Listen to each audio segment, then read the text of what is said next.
Now, it must be said this was a vocal minority who were challenged by a much larger group of spectators loyal to the royal family. But with Republican protests also breaking out before May's coronation, King Charles is suddenly under massive pressure to preserve the monarchy that he inherited in great shape from the late Queen under a year ago. So what do you think following a vocal anti-monarchist backlash at the Scottish coronation? Is the King strong enough to see off the growing Republican threat? Let me know your thoughts.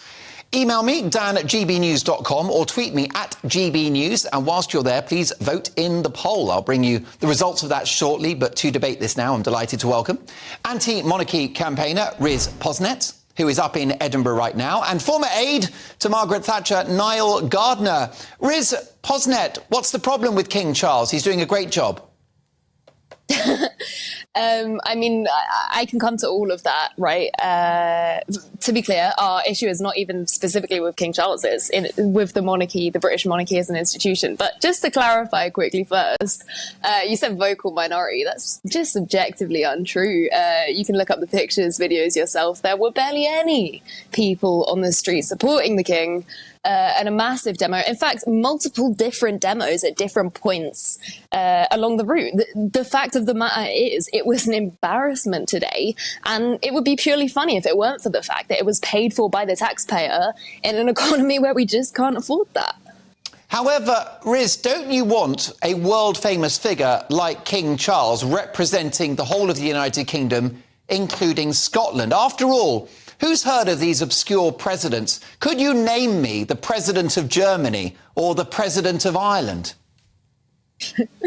I mean, I'm not going to go into those specifics. That's kind of besides the point as far as I'm concerned. Do you know what they're called? Do you know the name of the president of Germany? Yeah. Do you know the name of the president? Because that's the alternative to a monarchy, is some clapped-out politician in a suit. So, yeah, absolutely, right?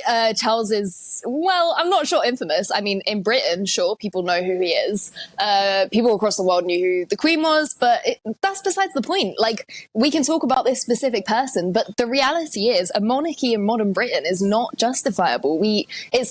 It's completely undemocratic. We can't afford it. And you'll say, oh, they bring in this much money, but they don't. The estates do, and we should open those to the public and ticket them, right? Like, the facts are there. You can go and look them up.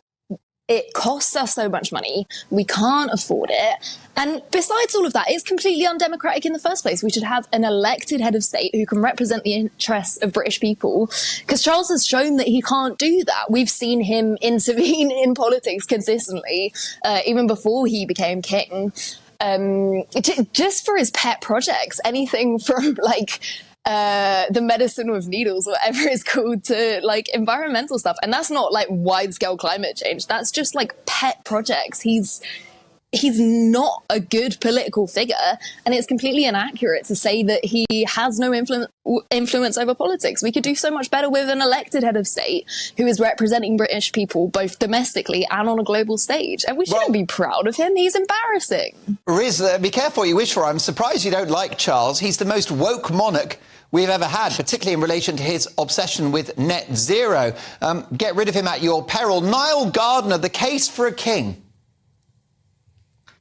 Thanks very much for having me on the show today, Mark. And I have to say, if that's the level of anti-monarchy sentiment out there that we've just heard, I think the future of the monarchy is extremely safe, actually. After all, the British people overwhelmingly support the British monarchy. The British people are proud of the monarchy. King Charles, I see, already has an approval rating, according to YouGov, of over 60%. Prince William has an approval rating of 75%. And you look at this small demonstration of rather foul-mouthed individuals on the streets of Edinburgh, you compare that with the overwhelming public support for the king, for the monarchy, there is a huge difference. And I do think that the king represents Great Britain very well on the world stage. The British people are proud to have a monarchy.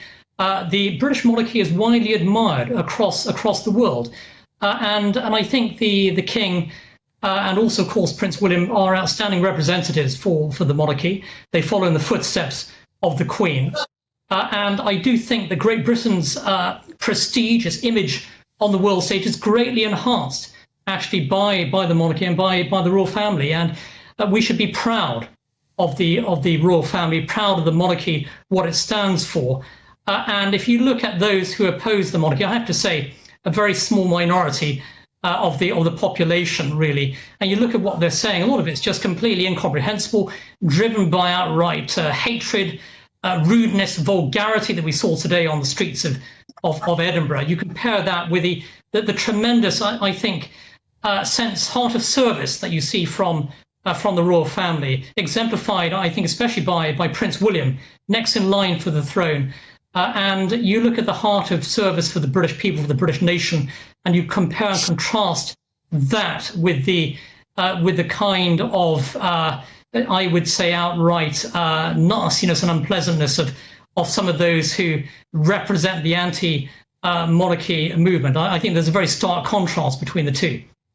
Riz Posner, by the way, fair play to you for joining us on the show to argue your corner. I love Scotland, lived there for 4 years in Edinburgh, university up there. What a city, what a country. We love Scotland. I've got so many viewers up in Scotland and listeners. And I think that Scotland is particularly lucky to have King Charles, because the last thing you want is that prize numpty, the new First Minister, Mr. Hamza Yousaf, representing Scotland abroad. You want somebody like the King, a world-famous statesman. So, okay, sorry, there's so much to come back on there. First of all, British pride in the King. Sorry, I think that's completely embarrassing. We've got better sources of pride, and I personally think that an institution built on imperialism, racism, exploitation is not our main source of pride. Riz, can I just racism from? Wrap up some of these points? What's racist about King Charles? We know the history of the British monarchy. We know exactly where their power and their strength came from in the past, right? That is... So it's not King Charles's fault. Objectively speaking, the history of the monarchy. So for me, that institution of monarchy is not a good source of pride, and there are so many people in modern Britain who can't detach that history because they still suffer the consequences of it. We could have pride in modern Britain, right? We could have pride.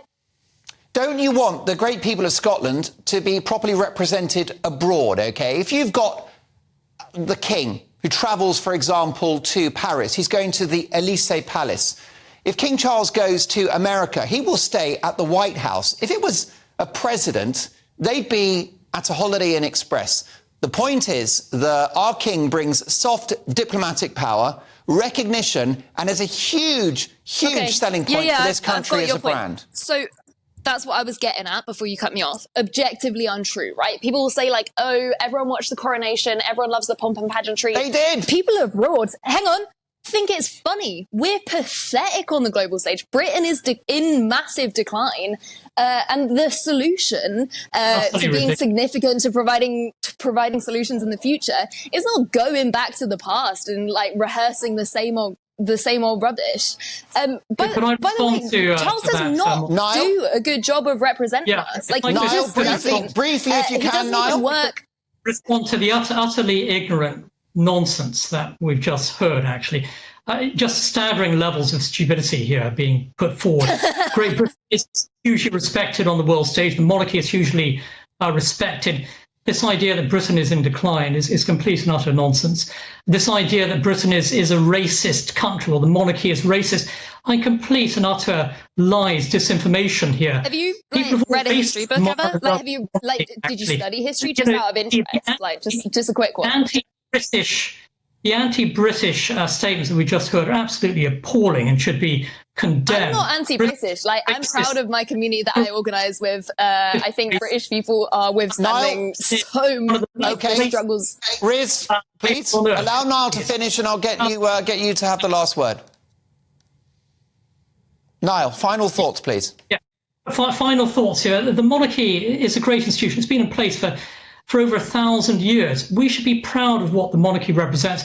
We should be proud of Great Britain and what Great Britain represents. This nation has done so much for the sake of the world. It has fought against tyranny. It has fought against racism. It outlawed and defeated, of course, slavery. We have so much to be proud of with regard to Britain's history, its past. The monarchy is a huge part of that here. And Great Britain is a nation, of course, that stands tall on the world today because of its great history. Riz Posnet, it's time to love Britain. The best way to do that is to love King Charles. Totally untrue. I'm proud of Britain. I think there is a fantastic future for Britain if we can kick out these parasites and create a better democratic system. That's a very rude thing to say. Riz, that's very rude to describe the royal family, who are human beings, as parasites. That's inflammatory language and deeply offensive. People constantly describe people my living on viewers and benefits listeners as will be very parasites. upset by what you They just don't said. cost us. Will you please apologise for calling King Charles and his family parasites? That's inhuman language.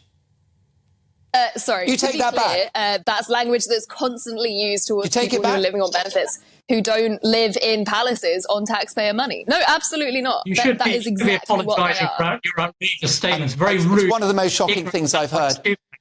Can I say thank you? A lively debate, as predicted. Riz Posnet, thank you for joining us. Do join us again soon. And Niall Gardner, former aide to Margaret Thatcher. And Riz Posnet is an anti-monarchy campaigner who feels that Charles is not her king. Do give your reaction, Dan at gbnews.com.